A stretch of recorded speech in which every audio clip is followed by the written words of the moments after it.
Hey guys, it's Kim. Welcome back to today's video. So I'm testing out a product I got from the Sephora VIB sale in my little haul. If you guys missed that, I will link it down below.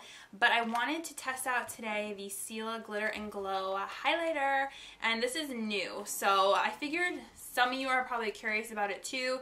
Is it something that you should pick up? Is it something you should avoid? So I'm going to test it out on my face today with you guys. So let's get on into it. And if you have not subscribed yet, I hope you will. It's the first link down below in my description box. Also, make sure you guys turn on the notification bell so you don't miss out on future videos. And last announcement, I promise, make sure you guys enter my huge 25K subscribers giveaway that's going on right now. I will link that also down below. It's going to be like one of the first links. So check that out. I'm giving away lots of free makeup. So let's get on into the video. Does anyone else have like a super leaky nose? Like, I don't know if it's just me, and I know it sounds kind of gross, but I'm always like rubbing my nose and the foundation always comes off, and I'm like, what the heck? Like, am I the only one who has this problem? So this is the Stila Glitter and Glow highlighter, and I'll just take it out of the packaging so you guys can see what it looks like. There's a little comparison between the Glitter and Glow highlighter and the Glitter and Glow eyeshadows. So this guy right here is 0.20 fluid ounces, and then the eyeshadows are 0.15 ounces. So you do get more product in the highlighter than you do in the eyeshadow. The Glitter and Glow highlighters are $30, whereas the Glitter and Glow eyeshadows are $24. Come in 5 colors. They have a blue, they have like a purpley one, they have a nude pink one called Kitten, which I'm assuming is supposed to be their famous shade Kitten. Then this one I have is baby pink with green, pink, and silver sparkle. And they have Painted Lady, which is a coral color. So this is its online only on Sephora's website. I got mine in store, so definitely check your store in case you're curious. Another thing that was interesting to me about the Glitter and Glow highlighter is that and I was a little bit sad about this. The box says not intended for use in the immediate eye area, which totally stinks, and I'm now a little bit scared to use this on my eyes. I thought I was going to be able to. That was a fail, so I'm like, I still want to kind of try and put this on my eyes. I'm just afraid. So I didn't know that. I didn't know until I read that on the Sephora website. So the difference between these and the Glitter and Glow eyeshadows is that these have a milky pigmented base, whereas these don't. They made it out of a sheer base, so it's more so glitter. Very curious how this is going to look on my face, because some people are kind of making fun of the press pictures of these, saying the model looked like she had a black eye. So I am slightly scared of what this is going to look like on me. I'm going to do a swatch so you could see both next to each other. I have the shade here, Ballet Baby, in the liquid eyeshadow, and this is one of my absolute favorite shades of the Glitter and Glow eyeshadows. I am such a fan of this product. I think it is amazing and truly one of my favorite high-end products. So I've used so much of this, it's almost out. So I'm going to swatch them next to each other. So this right here is Monarch, right there.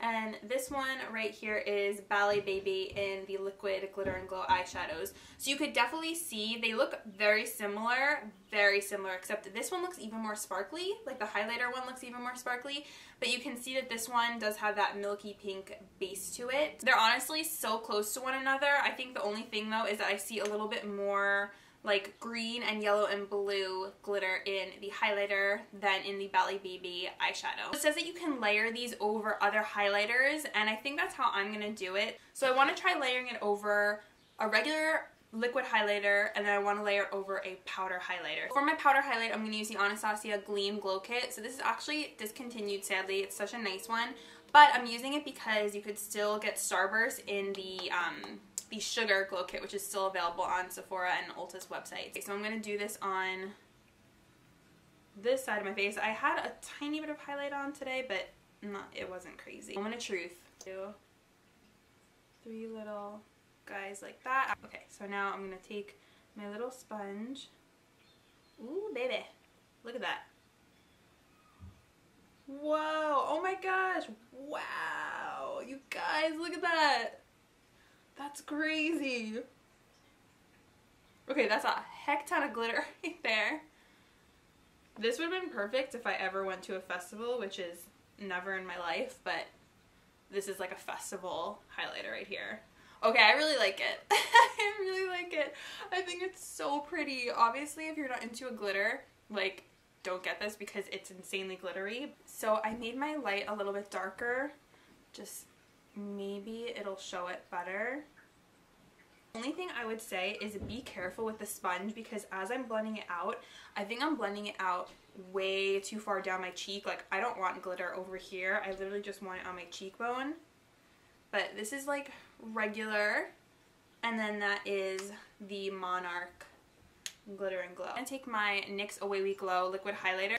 This is in Crystal Glare, so I want to try it now over a liquid just because I'm curious and I want to see the results. So I'm gonna just blend that out with my finger. A little bit left over on the sponge, but I'm just gonna go ahead and tap it on again right on top of that. I'm gonna use the other side and just blend it out. Trying to just contain it to my cheekbone this time. For some reason, I feel like it looks a little more subtle over the cream. Whereas this one I feel like looks so pretty over the powder. I think it's really nice layered over the glow kit. So if I had to choose like my base with it, I think I prefer the Anastasia glow kit, like a powder rather than a cream. But I feel like this is still really pretty if you want it to look a little bit more subtle, as subtle as glitter can be. But I think it's super pretty. And you love glitter, then these are going to be up your alley. This is not something you can use like as a nose highlight, a forehead highlight, a chin highlight. Like, no, it's strictly like for the cheekbone. Kind of out there and more fun, and it's not going to be for everyone. Like, I'm going to say that right now. Definitely kind of does look like I just have glitter on my face for sure. Like, it's not going to be the same as a regular powder highlighter. It's more like a novelty kind of fun highlighter. My suggestion is to layer it over like a highlighter that matches the base. So if you get the purple colored one, wear it over more of like a purpley tone highlight. It's more for fun filming nights out. If you go to a party or something, then I would definitely wear this. And I can see some people not liking this. Could you just go ahead and use like the Glitter and Glow liquid eyeshadow as a highlighter? But this does have more of the milkier base to it. So I don't know, like, do I think it's something that's absolutely like necessary? I mean, I guess not, but for me, I just think it's a really fun item, and I personally like the way it looks. I'm just kind of bummed that I can't multi-purpose use this item on my eyes. So I think one of the reasons I love this is because it makes me kind of nostalgic. Like, it reminds me of the 90s, like when you used to wear body glitter. Like, I think that's one of the reasons why I like it and why I was interested in it. And another thing to remember is that this is a glitter highlighter. It's not a subtle shimmer highlighter. So know that when you're getting it, it is a glitter highlighter. If you want to just try and use the regular ones as a highlighter, go ahead and do that if you want to save money and you don't want to spend the extra money on this. But I just think these are really fun. It's more of like a topper. It's going to be a highlighter topper. That's basically my review on the Stila Glitter and Glow highlighters. Personally, I really like it. I'm definitely going to use this, and it's definitely for someone who's extra and loves glitter, all things glam. If that is you, then you're really gonna like this one. And I really like this color Monarch. It's a pink shade, and it's probably gonna look really pretty also on fair skin tones. But I think anyone could probably pull this color off. So I hope you guys liked my little review on this, and let me know if you guys did. Comment down below if you're gonna be checking these out and picking them up at your Sephora. Let me know. I would love to hear from you guys, and thank you as always so much for watching. I love you guys, and I will see you in my next video. Bye!